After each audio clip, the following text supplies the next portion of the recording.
Welcome back. Let's look at the solution for the problem in the last video. So the first thing we do is to set the initial item or value in our list to be the largest. So let's call out maximum. Okay. And we will say that that will be item 0. Okay.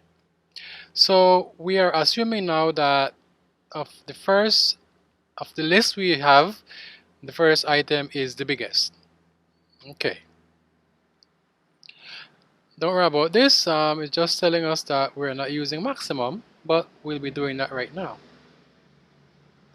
So what I want to do, I want to iterate over the list, and I want to compare each item in the list with this maximum value.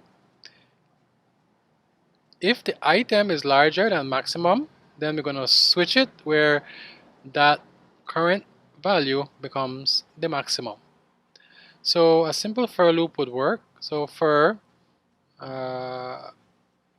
item in data list, I will check to see if item is greater than my current maximum, then I know I should probably change, right?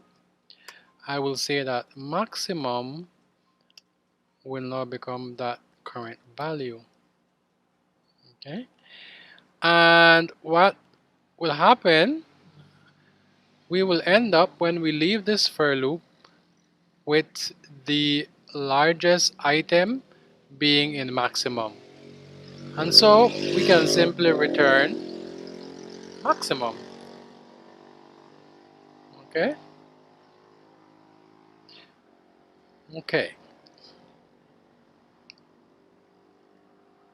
let's save that, and now let's test our code. We get 3. Great. Let's try it with list 2, and we should get -1.